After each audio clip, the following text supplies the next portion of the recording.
On a wet night in October of 1999, her beautiful family of 5 drove deep into the woods where I-95 meets White Valley. They were on vacation for the weekend. Mr. Pinto was a scientist. His wife was a teacher. The kids wanted to go on the haunted hayride, just a few miles outside of town. But the storm made it hard to see, and the hills made it hard to drive. The dips came up and down at you one after the other. And while that might be well and good for country folk, it's a trip for kids from the city. Something big darted out in front of the road. Dad hit the gas when he should have gone for the brakes. The tires slipped. The sedan flipped. They tumbled down the hill 5, 6, 7 times. The car crash-landed in a heap of twisted metal just outside the falls. Miraculously, the family survived the initial impact, but only one of them made it out of the woods that night. The disappearance of the Pinto family haunted our little podunk town for the better part of the last few decades. Security companies made a fortune. The cops padded their staff tenfold. Children walked in pairs, never past sunset, never past that street. And parents locked their doors as soon as they got inside. That feeling of safety and security in the burbs all but evaporated. Still, no one suffered more than the family's sole survivor. Michael Pinto was just a kid at the time. He told the truth as plainly as he remembered it. The cops just didn't buy it. How could they? A doctor said Mike's mind wasn't right, and would never be quite right, given all the trauma he sustained. The investigation stalled, sputtered, and spit out. The department put the case on hold with a single suspect named. Time passed, details mixed in with conjecture. Truth became legend, and the locals resorted to gossip. The topic itself became contentious, depending on viewpoints or religious affiliation. And over time the actual victims got lost in the story. So did Mike. I found him as a friend sometime in between. "The thing that always gets me about that night," he used to say. "The rain came at us like a motherfucker." Mr. Pinto made it clear from the get-go that he wanted to turn back. Mike's dad was a worrywart. The type of guy that had to white-knuckle the clothing hangers any time he drove over a bridge. Now, there he was, out in a storm, in the middle of nowhere, without a light, without a map, compass, or half a fucking clue on where to run. You could almost feel the tension in that car. Dad didn't like to be agitated. Mrs. Pinto was in his ear, trying to cheer him up. Mike's mum was a chipper little thing. I suppose she had to be by trade. Talking a child out of a tantrum isn't much different than a man in the throes of road rage. She knew all the buttons to press to keep the family flying towards wholesome memories. I just remember Mum saying, the storm will clear, and the kids won't want to miss this. But truth be told, we couldn't give a shit, Mike told me. My mum just couldn't live with herself if she didn't get us on a hayride for Halloween, She was that type. Had to capture the Kodak moment. And we were going home the next day. The 2 older boys fought on either side of him in the back seat. Frank was 12. Tyler was 10. One stole something from the other, and the other insisted that he needed it back. Mrs. Pinto hummed the lyrics to some pop song on the radio. Mr. Pinto turned around to squash the beef. "And that's when I saw it," Mike murmured.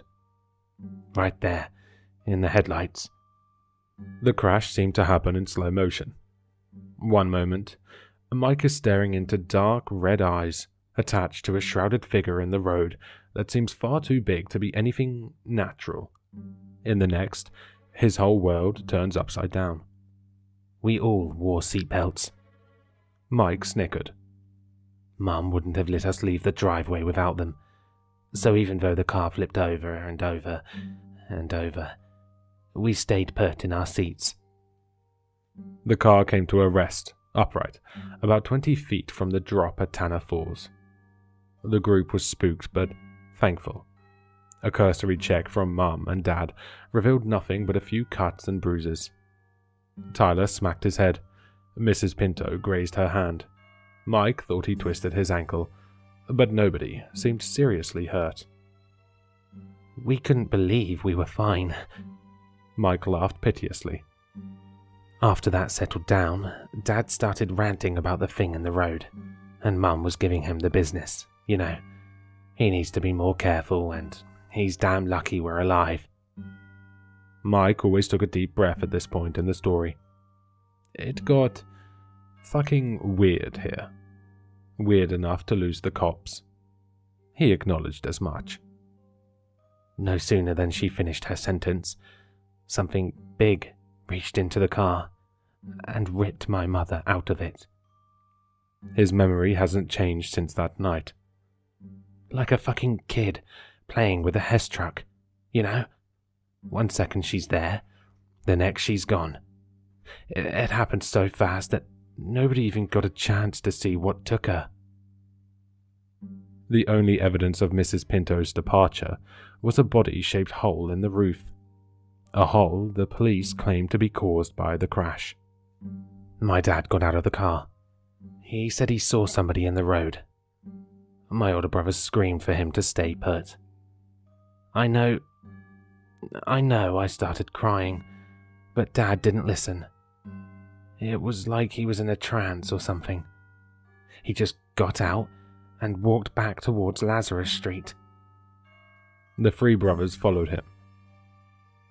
We were looking for my mother, and at the same time tracking my father. And we could hear somebody talking, a woman's voice. We thought, oh, that must be Mum. The boys rushed up the ravine. They climbed up onto the road and they saw something that stopped the three of them dead in their tracks. Standing in the road was this old woman in a white dress. She wasn't doing anything, just standing there. And my father walked right up to her. No hesitation or anything, like she was an old friend. Little did he know. Tyler asked, "What the fuck?" And Dad said, "Watch your mouth in front of Nan." Mike's grandmother died 15 years earlier. And then the sick old lady smiled, but there wasn't any teeth, just a fucking nub of gums and shit, you know? Anyway, my dad loved it. He ran right up to her. She wrapped her arms around him, thin arms, like little twigs. One of the weirdest things I've ever seen in my life. And at this point, my mind can't comprehend what's happening, because we never even met my grandmother. She's been dead since before we were born. My parents went to her funeral. She opened her hands. She had these Wolverine-like fingernails, real long, like they'd been growing ever since she died. She smiled at us with those gummy fucking lips. Then she stuck a nail in my dad's neck, cut through it like butter. The boys scattered. Tyler ran screaming to the other side of the road, but the woman was spry. She snatched him up in her white dress and sent the other two boys reeling towards the car. Frank grabbed my shirt and half dragged me down the side of the ravine. The rain and the dark and the screaming. We fell more than we ran. The pair collided with a tree about 10 feet from the car. They tried to get their bearings before footsteps sent them scrambling. Mike looked up. Standing in between them and salvation was a man built like a boulder. He was huge, at least 6'5". He had this red checkered jacket that looked so familiar to me at the time, but didn't click until days later. But my mum's dad had one just like it. She kept it around after he passed. Frank ran for the car first. The old man didn't like that. He took Frank's head and palmed it like a basketball. My brother went limp. I tried to fight back. I charged at him. I can remember that stupid grin on the big ogre's face. I wanted to punch that grin off his face so fucking bad. Like he didn't belong here, you know? I could feel it, deep inside my bones, but something big hit me, right here. Mike pointed to a scar on his head. Everything went black after that. Mike woke up to his parents' beat-up sedan. He found the keys still inside. He didn't find the courage to try the engine until about an hour later.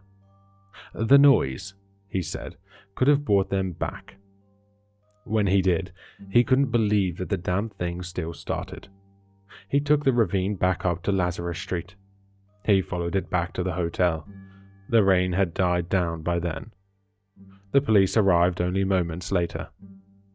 The largest search party in White Valley's history turned up nothing but broken taillights. It was like somebody or something reached up and snatched them from Earth. Mike struggled with guilt over what happened for years, beyond the gossip, beyond the whispers and accusations and police interviews that all ended with the same rampant and wide-ranging speculation. He knew the truth. Most of it. I just never knew why they left me behind. On a recent anniversary of their death, Mike and I agreed to set up a makeshift memorial to the Pintos. A burial of sorts. A way to put the past where it truly belongs. I thought it would help him finally process their deaths. But when he didn't show up that evening and didn't answer my calls, I filed a missing persons report. The cops tracked his phone a couple days later.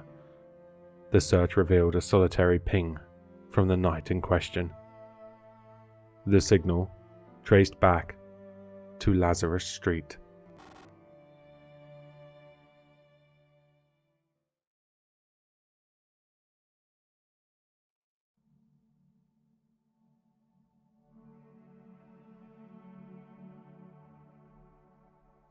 My name is Sarah.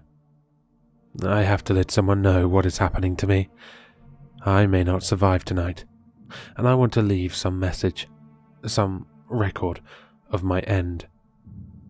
Maybe after this, someone will finally believe my story.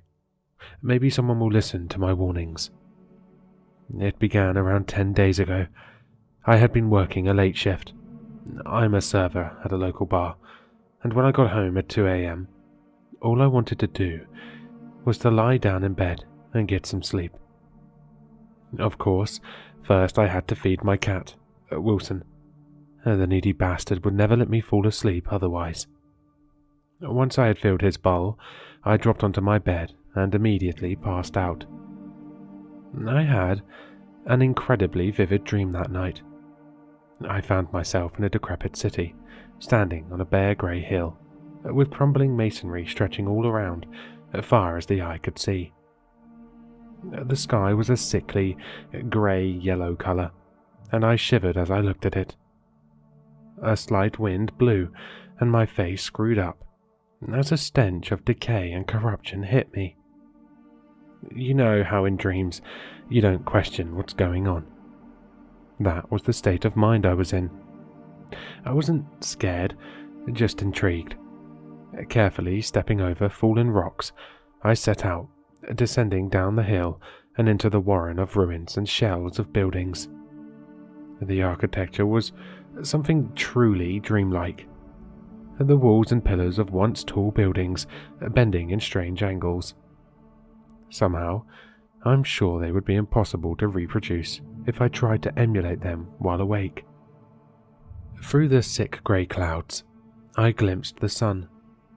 It was a shriveled, diseased thing, blotches of cold black spreading over its surface.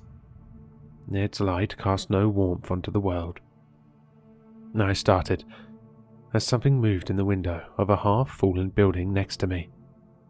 I turned to face it, but whatever it was, it had moved so fast that I was too late to catch even a glimpse. I could hear it though, The crumbling crack of stained masonry from inside the house reached me. The wall of the house quivered and shook, pieces of brick dislodging and shattering on the ground. Something large moved in the shadowed windows. I caught a glimpse of pale skin, many limbs. A rattling breath sounded, and I was hit by a blast of rotten air. I woke up, sweating and tossing. It was the morning. The clock next to my bed announced the time, 11 a.m. Despite having slept for nearly 9 hours, I felt exhausted, as if I had not slept at all. I chalked it up to the vivid nightmare I had experienced. I couldn't afford to go back to sleep. I had to keep on top of my university courses. That day was hard, and the shift at work afterwards even harder. I could barely keep my eyes open, and earned an angry rant from the manager as reward for dropping a tray full of drinks. Once I got home, I dropped into bed and fell asleep almost immediately. Once again, I instantly began dreaming. I was not back in the crumbling city. This time, my surroundings were completely dark, with not one point of light around me.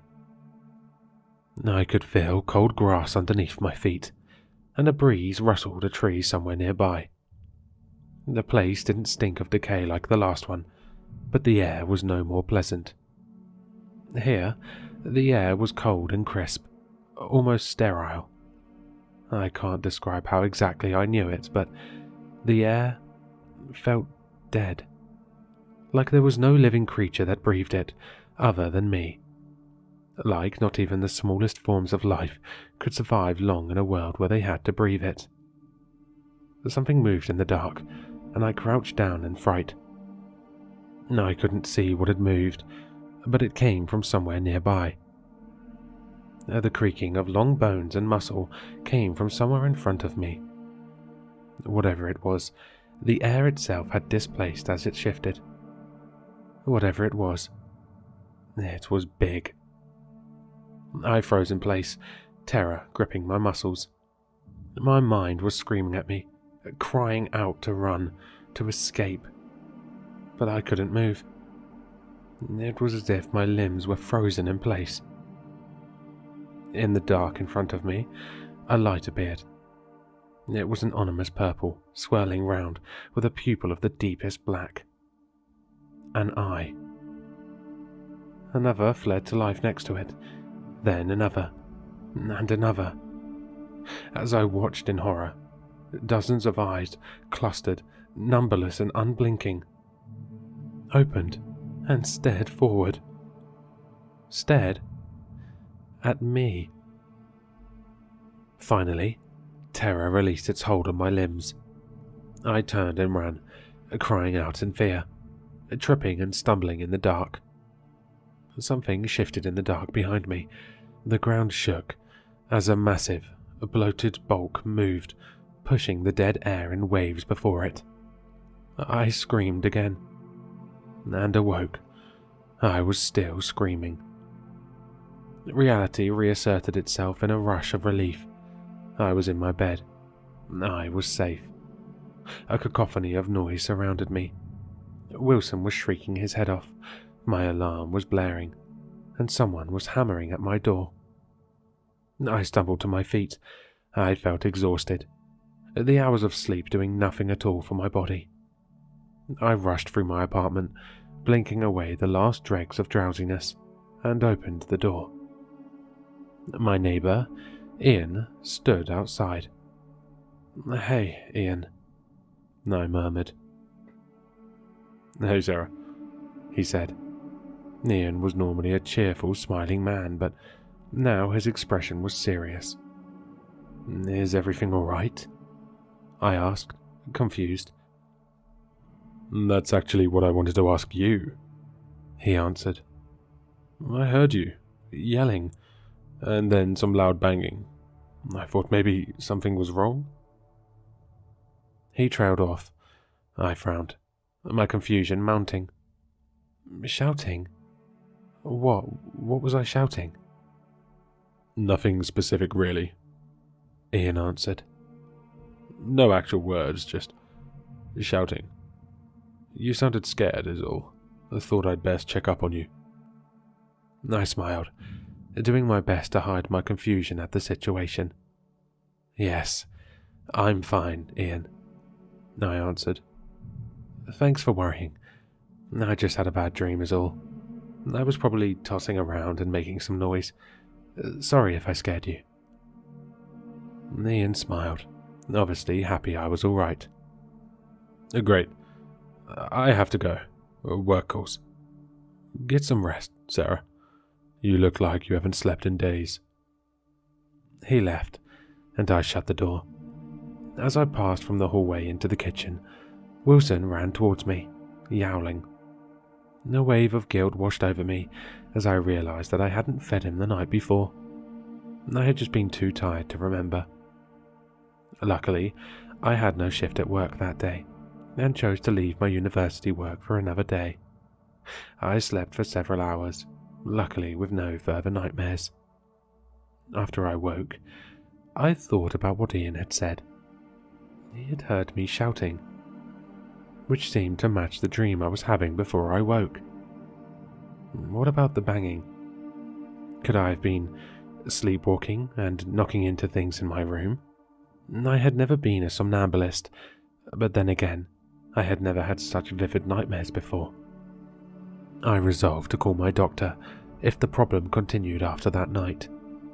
As I laid down to sleep, Wilson trotted over, jumped on my bed, and laid down on my chest. He was purring contentedly, and his warm weight eased my anxiousness about having another dream. Although it took me longer than before, I eventually fell into a slumber. My hopes were to be quickly ruined. As soon as I fell asleep, I found myself on the shores of a great black sea. The air was horribly cold, and I shivered.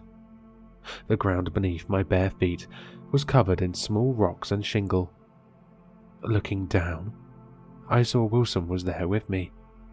His fur stood up as he eyed the surroundings suspiciously. The sea stretched out before me, dominating the horizon. Its waters were a deep obsidian black, and I flinched as a wave hit the shore and covered me in spray. The water was ice cold. It was obviously night, a sliver of moon providing me with just enough light to see by. Wilson was still nervous, and some of his fear spread over to me. Where am I? How did I get here? The question came to me unbidden. Any of you who has ever realized they are dreaming will know the strange disorientation that came over me. I staggered, almost falling to one knee. Beside me, Wilson suddenly crouched down, hackles rising. A low, feral growl issued from his throat, and a chill ran down my back. Wilson never growled. I shifted my stance, and something beneath my feet gave a sharp crack. I looked down. A skull protruded from the rocky beach. I jumped back with a cry of panic. The thing wasn't human. It was oddly elongated and much too wide.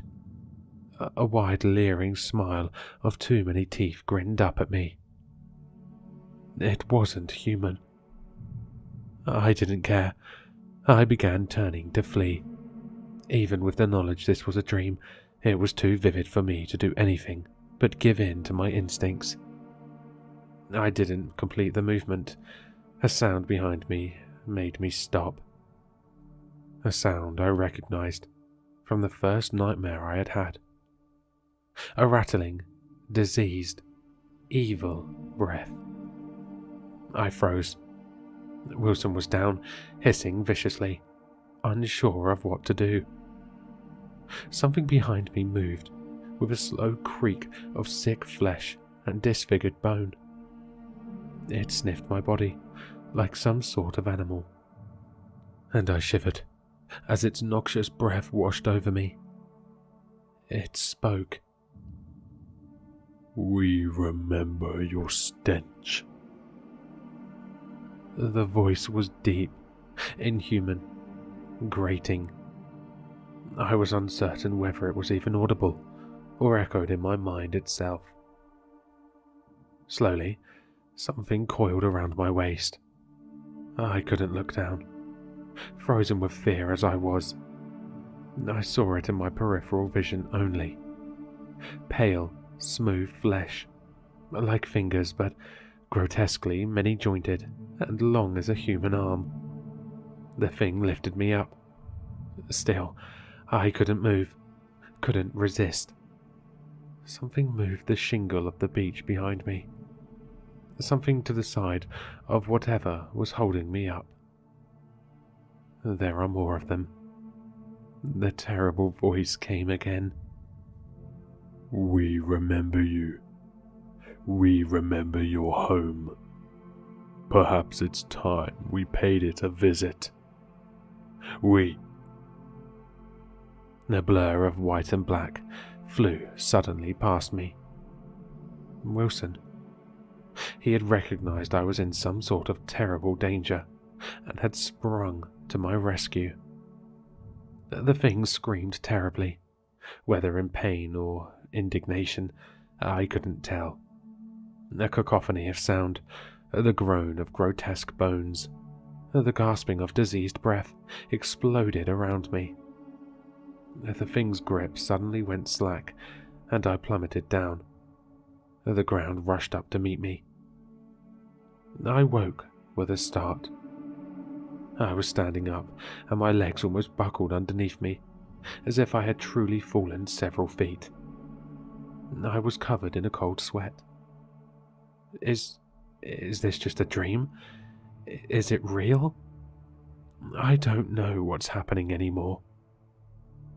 I can't find Wilson anywhere. He simply disappeared overnight. The apartment was locked, no open windows. He can't have gotten out. I have a suspicion what happened to him. It's why I haven't slept in over a week. I'm afraid what may be waiting for me on the other side once I give in to the urge. I wish the only reason I was writing this was to make sure someone knows what happened to me if I disappear overnight, just like poor Wilson. I can barely keep my eyes open anymore, and I have no doubt that whatever killed my pet knows I will have to sleep sooner or later. It knows I'll come back to it, and it will be waiting. But this isn't my eulogy. It's a warning of what I fear is coming for the rest of you. The things I saw, they know us. They know we are here. And they are coming to meet us, whether we like it or not.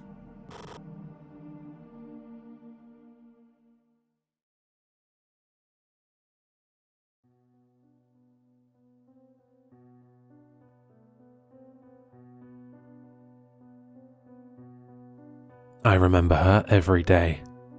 She had beautiful blue eyes, long flowing black hair, the prettiest face I had ever seen. When she arrived to our high school, I was instantly in love. So much so that it was really odd to me how nobody ever talked to the poor girl. Her name was Samantha Hopkins. She told us she was from Utah, and she had recently moved in with her parents. I remember it clearly because her voice seemed mesmerizing to me. She always had lunch on table 3. Absolutely nobody sat with her. It's kind of understandable, since everyone's friendships were pretty much settled at that moment, but still heartbreaking. It was my last year in high school, and I hadn't found a girlfriend yet. I thought this could be my chance. So, one day, I proposed my friends to go sit down with her. She seemed very happy when we all showed up. It was nice seeing her smile. So, we became friends instantly. I asked for her number, and we started texting and going out. She had the same likes as me, and I had the same likes as her. And we went out at least once a week. Soon enough, we went out together almost everywhere. We were very, very close. One day, I finally decided to ask her out. I was certain she would say yes. I remember it clearly. 14th of January. She was staying at my house that night, and we were watching a movie in my bedroom, in the warmth of my small heater. I told her I loved her. She felt the same way. I was so happy. We started dating. We did practically the same things, but now it was different. I couldn't even believe how happy I was. She was the perfect girl, and she said the same about me. I had just texted her a good night, as she was feeling sleepy. I started thinking. I hadn't seen her parents yet, or even seen her house. I had asked her where she lived, just in case she or I ever needed it, but had never actually walked home with her, since we lived in opposite directions, heading out of school. I thought, as her boyfriend now, I should probably do that chore. I figured she didn't talk about her parents that much because she didn't want to start that conversation. So I thought, the next day, I would start it. Not force her or anything, just see what she thought. So, the next day, when leaving our school, I remembered to ask her. I asked if she would be fine with me meeting her parents. She said not yet. She wasn't prepared, and I understood. Maybe I had been too fast myself. That night, though, I couldn't stop thinking about it. I obviously didn't want to break her privacy, but I thought it may be nice if I went to her house to give her a surprise, maybe go somewhere close. In retrospect, it was a bad idea. I could at least have told her sooner, just in case she didn't want her parents to see me or something. I did go to the directions I remember she told me, and I did remember them correctly. I thought otherwise, since when I arrived, it was just a bridge in the middle of town. Trucks passed loudly as I disappointedly stared at their reflections on the water. I went back home. The next morning, I told her. She said I must have remembered incorrectly, and I believed her, so I asked for them again, just in case she or I ever needed it. She looked nervous that day. She was hesitant, but finally told me I could walk home with her that day after class. We walked together. Again, she looked uneasy. I told her various times. If she was nervous about her parents seeing me, I would turn around right now. But every time, she said no. When we arrived to her home, it looked abandoned. It wasn't a pretty house. The facade was dirty. The roof was half destroyed. The door had graffiti all over it. The windows had no glass. And there was no mailbox. And she wasn't there anymore. It felt like a dream. I stood there, silently, like the day before. I really looked around. I opened the door and the interior was all walled up. I thought maybe she was pranking me. I tried to text her, but she didn't go online once. The next day, only a couple of people still remembered Samantha, but nobody knew where she was now. Some people said that her parents had to move out with her. I chose to believe that, only because I didn't know what else could have happened. I chose to believe she broke up with me in that odd manner. But recently, I received an email from one of my high school friends. I'll just read it out here so you can hear it for yourselves.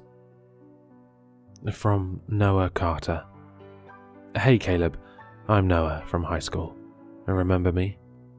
It's been so long. I hope you're doing okay, bud. I certainly am. So, you're never going to believe this, but now I'm working at a demolition company, and it turns out we had a job close to our old high school.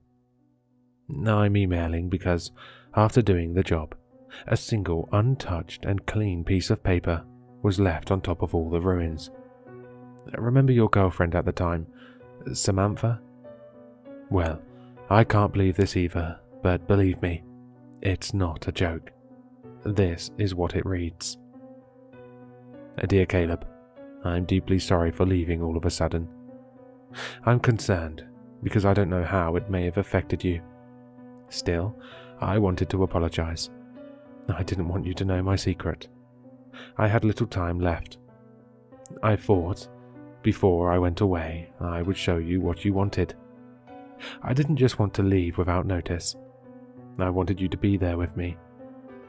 I still love you very much, and I hope we get to see each other again. I can't wait to see how much you've grown. I bet you're still as beautiful as the day I met you. Thank you for making me happy. With lots of love, Samantha. Now, I've seen her again.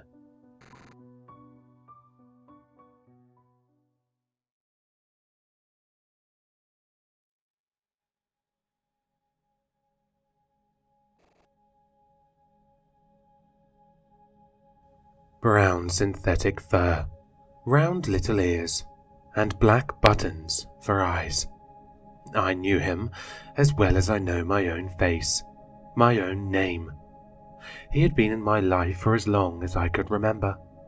In fact, one of my earliest memories was watching my mum hold him by one of his paws, dangling him at a careful distance from herself, as if she held something dangerous, or revolting, or both. His name was Mr. Abbott, but sometimes we simply called him the teddy bear, because that's what he looked like, a simple little teddy bear. One that had been so well loved that stuffing peeled out of rips across his body.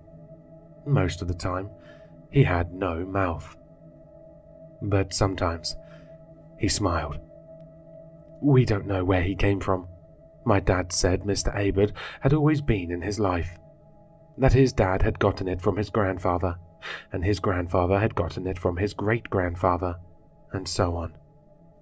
His family speculated about deals made with the devil, stolen cursed objects that haunted their thieves, or a child's ghost that haunted their favorite stuffed toy. But honestly, no one knew the truth. No one could speak to Mr. Abbott's origins, if he even had any. We passed Mr. Abbott to each other every 3 weeks. No more, no less.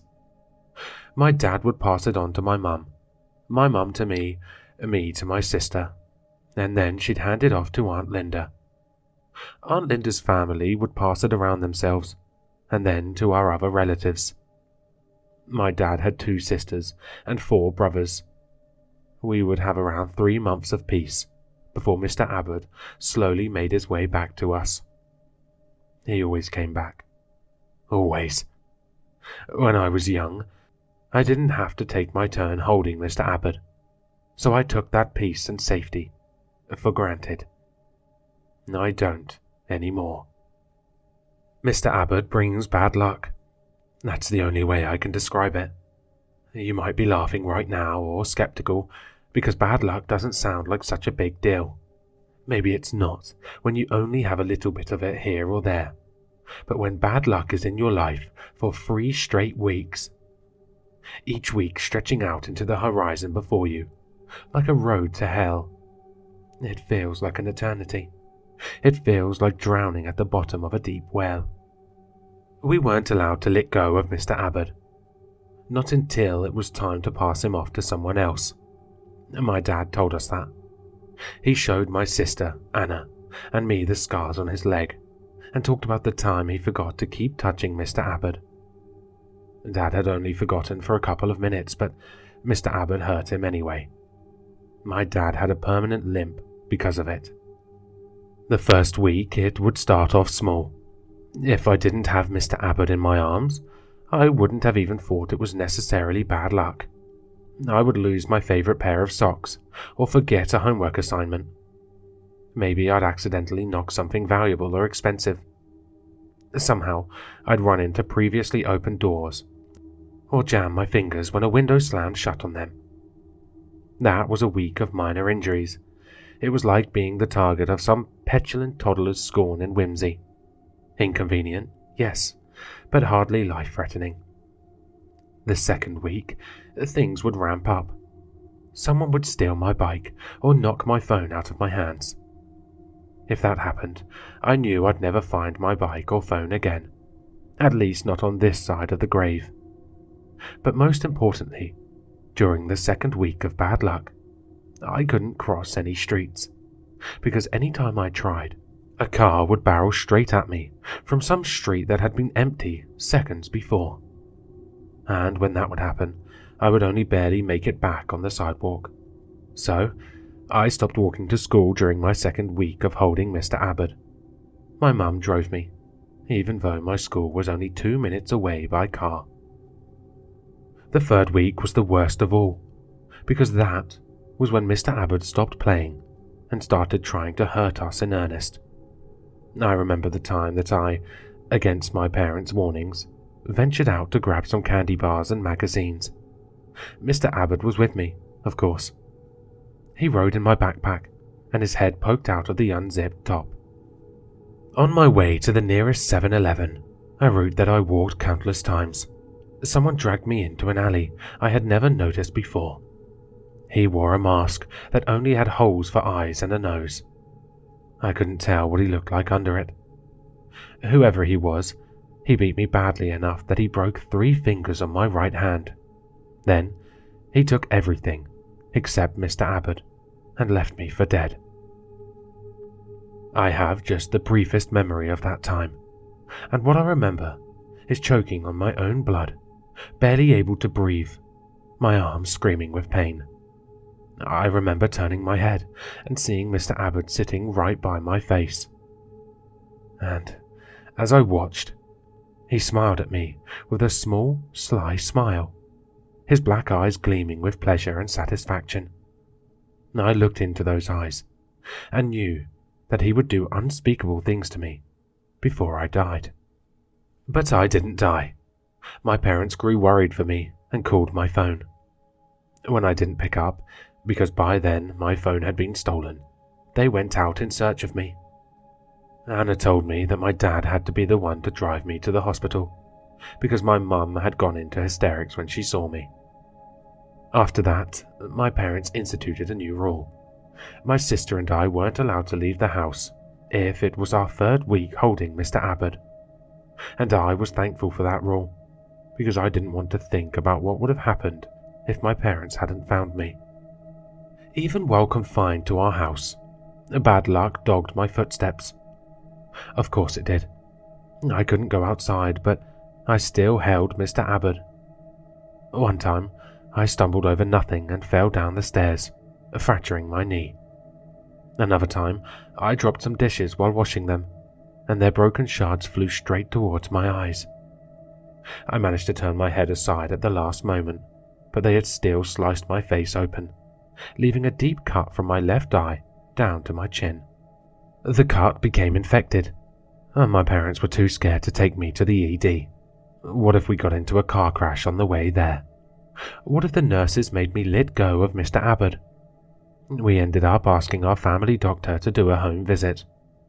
Another time, once again during my third week of bad luck, I tried to cook dinner and set the kitchen on fire. It was only my sister's quick thinking that saved us all from burning alive. Eventually, when it was my third week of holding Mr. Abbott, I just stayed in my room. I would lie on my bed, staring up at the ceiling, feeling his soft, warm, repulsive body wriggling against my side. I'd stay there, completely still, trying not to think. Like I said, I don't take safety for granted anymore. 2 years after I first started taking my turn with Mr. Abbott, Aunt Linda ran away. She packed up her kids, took nothing but the clothes on her family's backs, and left no note. Her extremely puzzled neighbours were the ones who notified us that she disappeared. We knew why she had left. My parents, more generous than me, made excuse after excuse for her. With such a big family, kids so young, It's hard, my dad said. It must be exhausting, taking care of everyone all by herself, without a husband, my mum said. I said nothing, because I didn't trust my own voice. What I wanted to do was track Linda down and punch her, beat her until her face turned lumpy and misshapen. How dare she run away from her responsibility to Mr. Abbott? How dare she leave us like this? But all my rage just masked what I really felt, which was jealousy. A tiny voice inside of me said, I wish that were me. I wish I could run away. Yet, even then, none of us had any idea how much worse Mr. Abbott would get. We passed him around from person to person, because doing so somehow distilled the bad luck he brought to each person by themselves. But with Linda and her family gone, that was 5 less people to share the bad luck, to thin it down for each other. 5 less people standing between us and his twisted games. When I turned 16 years old, Anna died. I still blame myself, even now. At the time she breathed her last breath, I was at school, completely unaware that anything was wrong. Because of my frequent absences, I kept having to do remedial classes to try to catch up with the kids who were much younger than me. While she screamed and cried and begged for mercy, I doodled in my notebook and thought about how boring math was. The first thing I saw as I walked into the cul-de-sac where our house stood was the ambulance in our driveway. The lights were on, flashing red and blue around us, but sunlight diminished the effect somewhat. The second thing I saw was my mum standing outside our house, looking small and defeated. And the final thing I saw was that none of our neighbours came to offer us any sympathy or words of comfort. They stood outside their front yards and stared out their living room windows, but they wouldn't come near us. I'd noticed this before. That time I'd been mugged.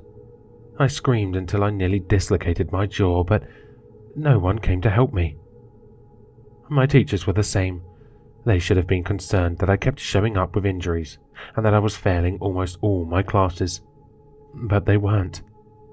It was as though my family lived inside our own circle of hell. And, on some level, everyone knew we were cursed, so they stayed away from us and didn't notice when we needed help. "Mum?" I said, out of breath because I'd run the whole way to our house. "Mum, what happened?"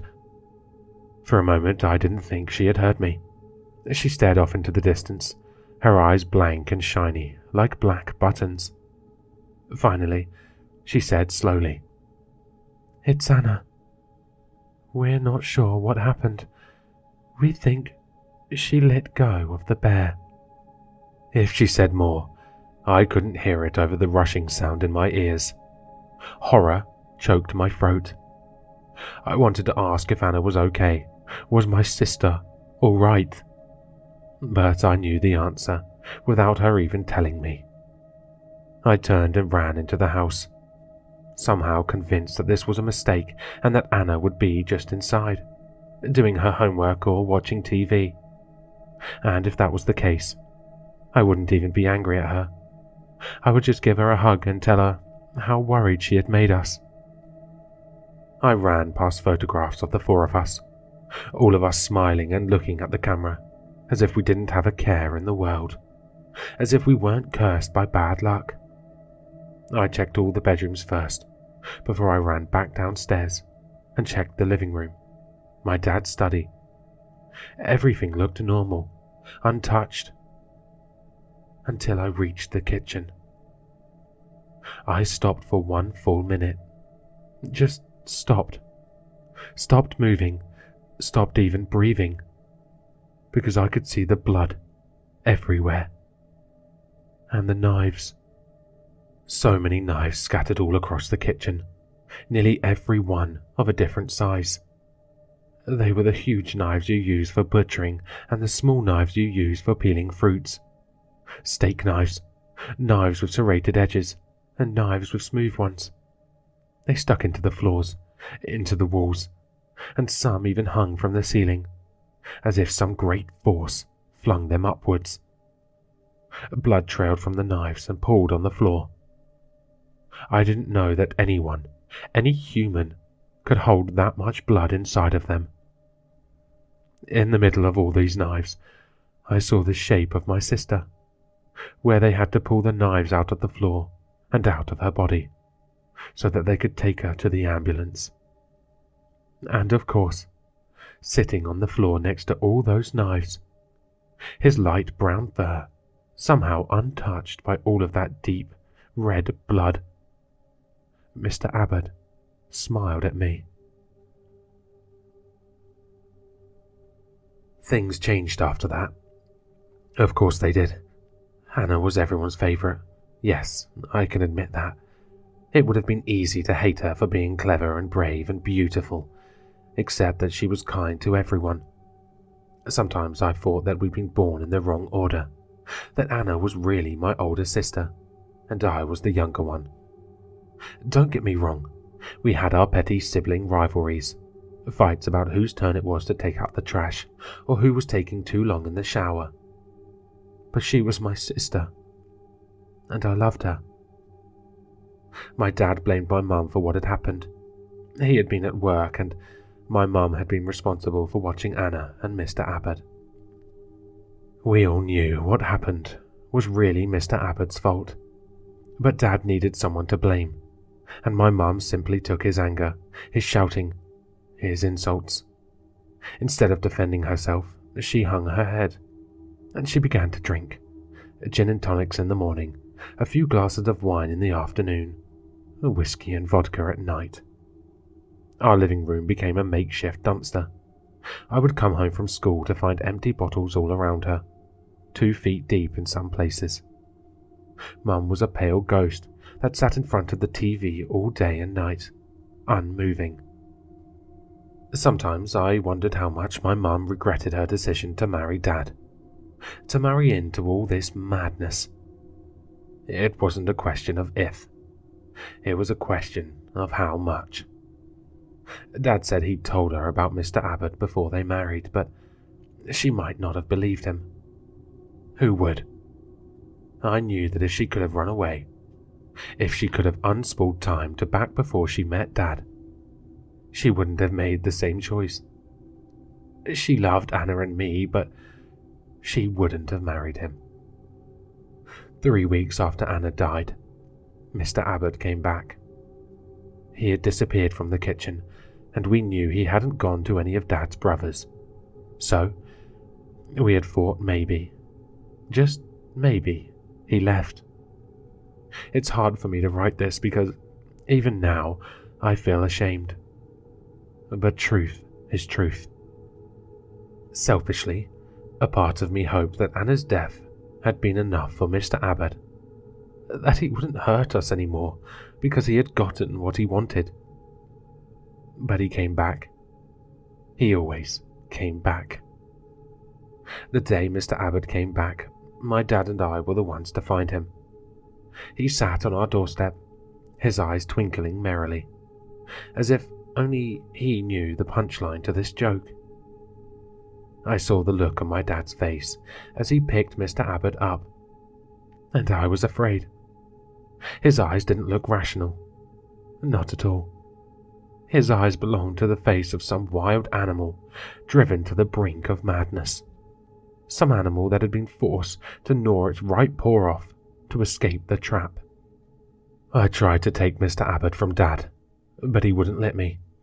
He tucked Mr. Abbott under his left arm and walked towards the kitchen. The blood had been wiped clean. Everything had been set back in order, but we all avoided being in the kitchen as much as possible.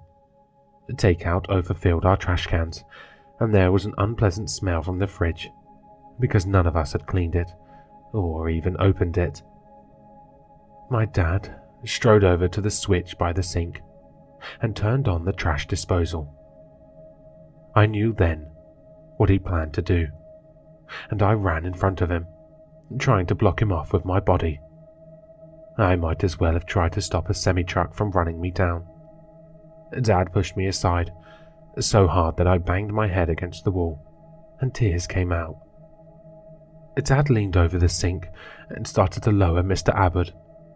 I saw Mr. Abbott's face right before he disappeared into the drain. He smiled at me. "Dad, no!" I knew what was going to happen. It was like being trapped in a nightmare. When you know that you need to run, to move, but you can't move quickly, no matter how hard you try. I reached out for my dad, wanting to pull him back from the sink before it was too late. I reached out with a hand that seemed to weigh 1,000 pounds. Dad slipped on something. It shouldn't have happened. There was no logical reason for it to have happened, but it did. First his hand, then his entire arm, disappeared down the sink, into that hungry black drain. Tufts of brown fur flew into the air, into our faces. Then, blood. It must have taken a few seconds for the pain to truly hit, because my dad was silent at first. And then he screamed, a high piercing shriek that was pure agony. The cords of his neck stood out, and his face turned into a ghoulish mask, lips drawn down and eyes bulging with horror. Finally, I was able to move normally again. Finally, I was able to sprint to that switch, to slap it down frantically. Only a minute, maybe a minute and a half had elapsed, but that was enough.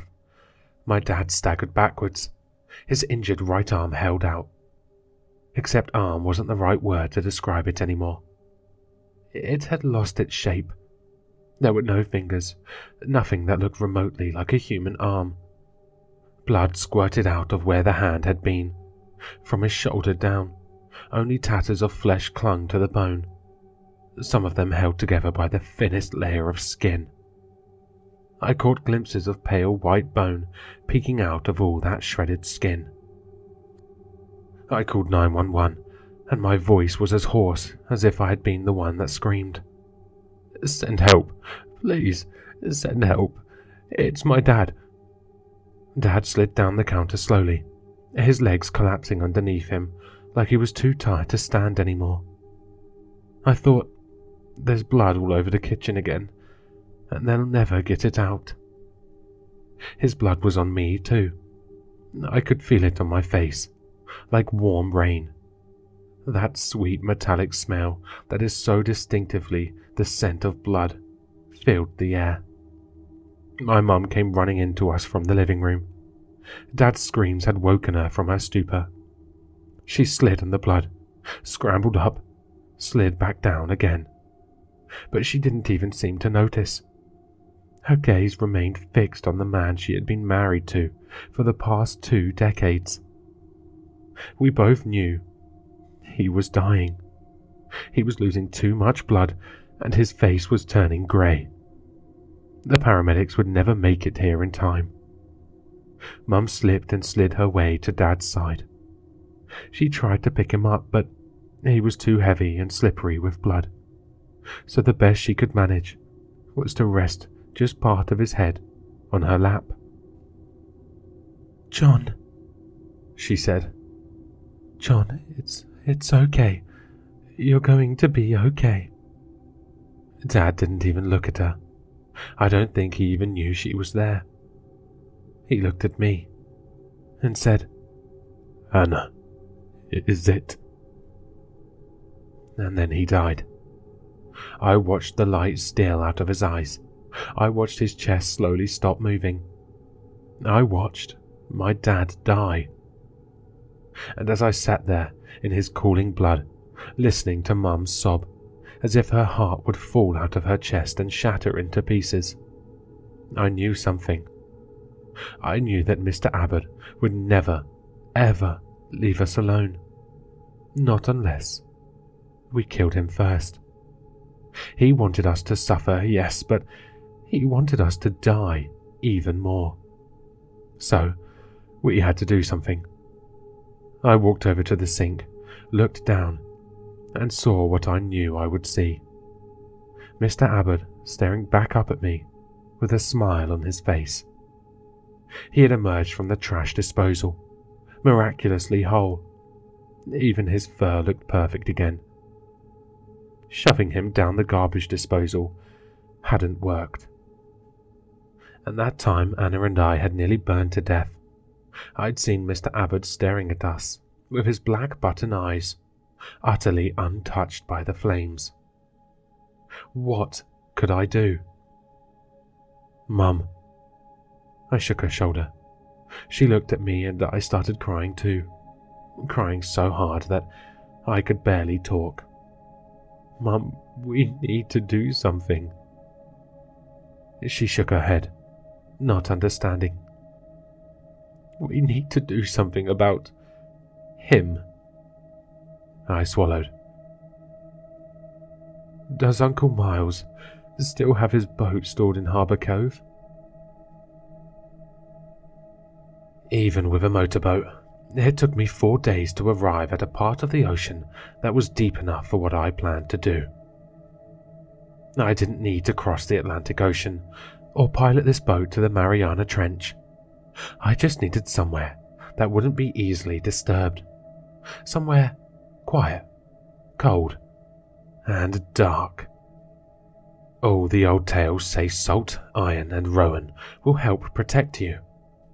I was hoping that the old tales were right because I was about to plunge Mr. Abbott into a shit ton of salt. I cut the engine and let the boat drift a bit.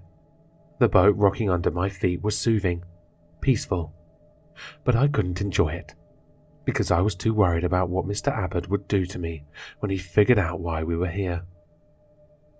I took a deep breath as I slid my backpack off my shoulders, and then, in one quick motion, I tore Mr. Abbott out of the backpack. I expected to see him smiling at me, and I was right. Even so, I flinched because this wasn't the small smile he'd shown me before, when my sister and Dad died. No, this was a huge smile that ate up his entire face. He was literally smiling from cheek to cheek. I half expected that wide mouth to open, to reveal huge teeth, for him to laugh aloud. An ominous crack resounded. I whipped my head around and saw, with a flash of terror, that my boat had sprung a leak. Water bubbled out of it, spurting down to where I stood. For a moment, I thought about giving up, about just navigating my way back to Harbour Cove with Mr. Abbott tucked safely under my arm. And then, something spoke up. Something had seethed in silence for years. Something that had been inside of me ever since I first saw my mum holding Mr. Abbott. That voice said, "No, he doesn't get to win." I thought about the knives in the ceiling and the look in my dad's face when he called me Anna. I thought about the sound of my mum crying as if her heart had been broken, and that moment when I choked on my own blood and known I was going to die. And suddenly, all of that anxiety and fear crystallized into a rage so intense that I could barely breathe. That rage drove out everything in my head, every thought and worry, and left only the overwhelming desire to finish this. "Fuck you," I screamed at Mr. Abbott. "You're not going to win this time." Maybe I was going to die today. Maybe my boat would pull me down with it when it sank, and I would drown slowly and painfully. But Mr. Abbott wasn't going to win. My mum was still alive, and if I had my way, she'd stay alive for another 20 years, another 30 or 40. I knelt down, and with shaking fingers, dug into my backpack for the last few items I'd brought with me. 2 giant red bricks, a fragment of iron, and some heavy-duty twine. The boat began to list alarmingly to one side, but I slapped Mr. Abbott against the iron and the red bricks, and kept tying one knot after the other, my shoulders tense. And then it was done. The final knot tied. I staggered to my feet, one hand on the railing, and the other still holding Mr. Abbott. His face had changed, and he no longer smiled at me. Instead, he snarled angrily at me, his huge teeth shaping into fangs, and his black button eyes beginning to multiply across his face. I threw him into the ocean. I tried to watch him sink, to make sure that he sank, but the dark blue depths swallowed him almost instantly. My boat continued to tremble underneath me, not from the movement of the waves this time, or at least not solely from it, but because it was sinking. I didn't even care. I waited for some pithy one-liner to come into my head. I waited to feel something other than a deep numbness. But all that I could think about was the look in my dad's eyes when he'd held Mr. Abbott over the sink. Please let it be over. Please, God, let this be over. For the first time in my life, I was lucky. While my boat sank, another boat happened to be nearby, and they noticed that I was clinging onto the wreckage. They brought me back home, safe. It's been 13 years since that day. 13 years filled with joy and love. When Mr. Abbott disappeared into those briny depths, it was like some great shadow lifted from our lives. I know Mum feels the same way. It was harder for her, hard to start living without fear again, because she'd gotten so used to Mr. Abbott as a permanent fixture in her life. What about me? Well, my grades shot up once I didn't have to worry constantly about being maimed or dying. I went to college, something I had once thought was an impossible dream. And I met someone there, something else I never thought would happen. His name is Benjamin, and we married each other about 5 years ago. He asked if I wanted a beach wedding, and I told him that I have crippling thalassophobia. So, we got married inside a small chapel. My mum walked me down the aisle, even though by then she had to use a cane. She had too many old injuries from all those years with Mr. Abbott. Even now, we talk about moving her into an assisted living home, somewhere safe, where there are people to help her.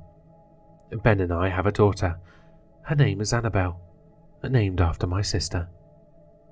I look into her face and I see my dad's eyes. I never go a day without missing Dad and Anna. That's my only regret, that they died before they could meet my daughter. I find myself constantly wondering what they would have said, how my dad would have been as a grandparent. I think about what words of wisdom he might have passed down to my daughter, words that she will never know. But why am I telling you all of this now? Why am I telling you this when it's been 13 years since I threw Mr. Abbott into the ocean? 13 years since my dad and Anna died. Because this morning, as I sat at our kitchen table and drank my coffee, I saw the following headline: Family swallowed by Florida sinkhole. Feared dead. The article included a photo of the family.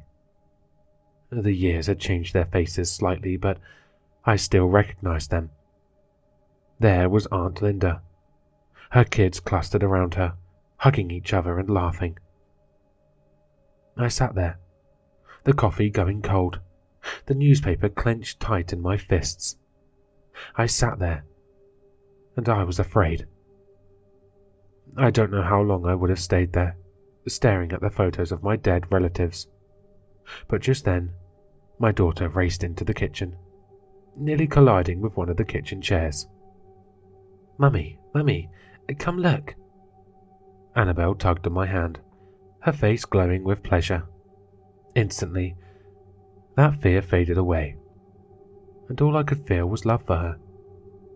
What is it, honey? Look. I stood up, allowing her to lead me. We went to the front door, and Annabel stood on her tiptoes to reach the doorknob. She was so beautiful and perfect. It was hard to believe that someday she would all be grown up. Finally, she got the door open and pointed.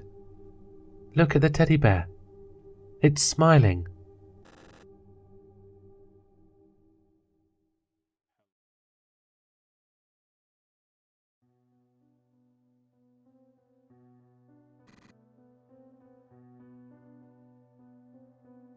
I've always had an innate fascination with mold and fungus, decomposers, and the way things can make their life in death.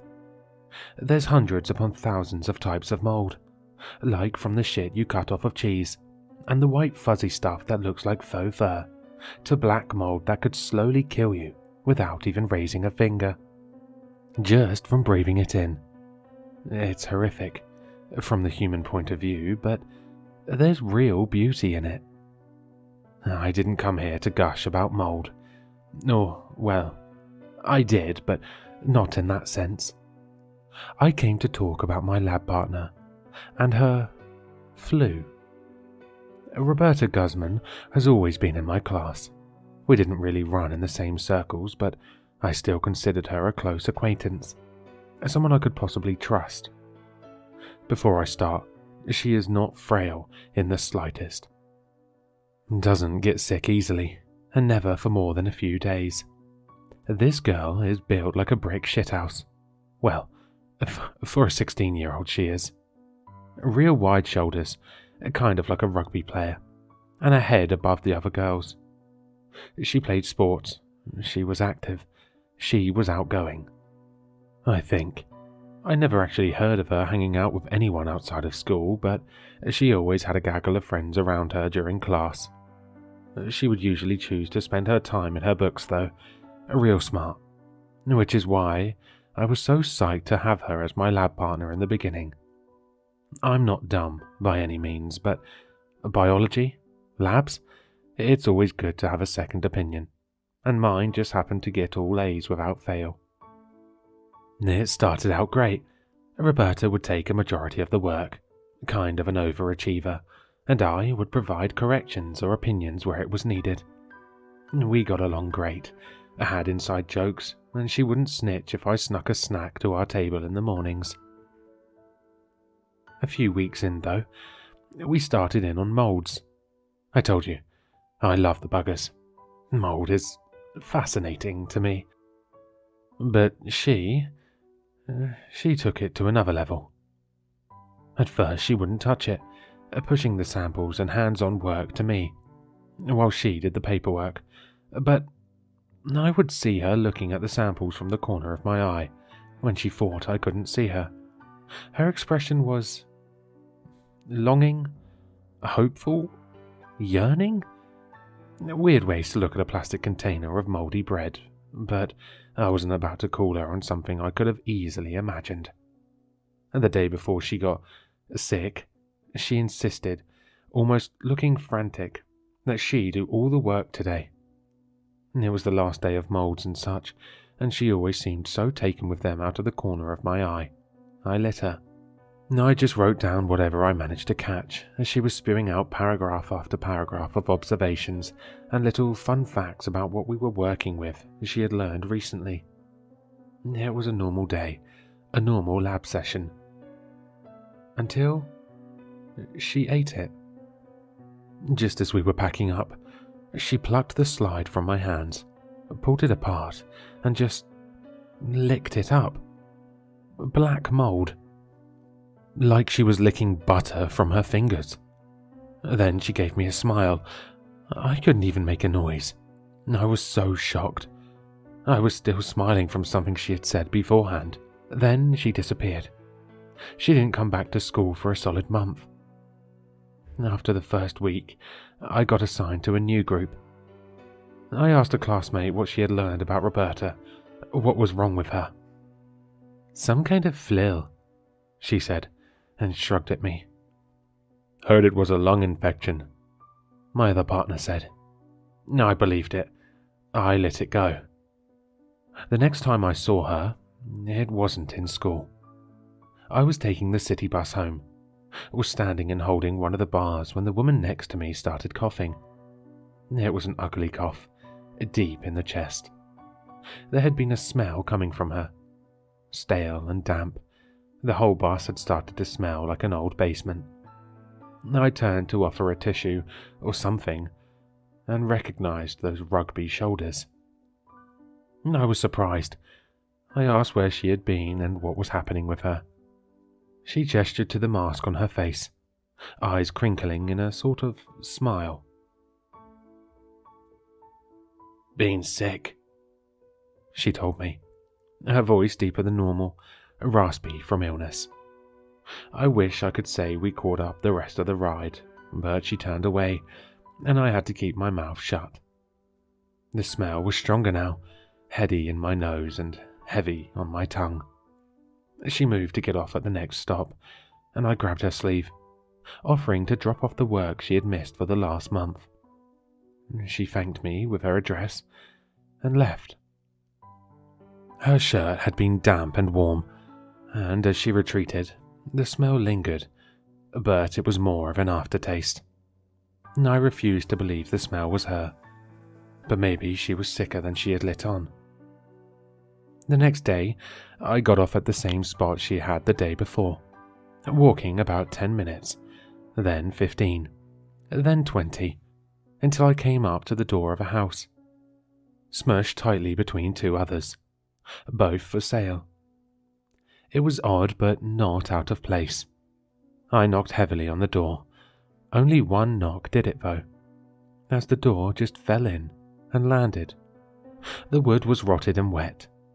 The smell hit me like a brick wall, this time with something sour mixed in. I brought my shirt collar up over my nose and mouth before stepping in. The carpet made a wet squelch as I sunk in. I swallowed down bile and moved on, calling out Roberta's name as I went. It was a 2-story house, and I had to walk through the front room to get to the stairs, where I heard the shower running. Their TV was on, some cooking show, I think. I wasn't paying attention. The smell was so bad, I almost had to leave.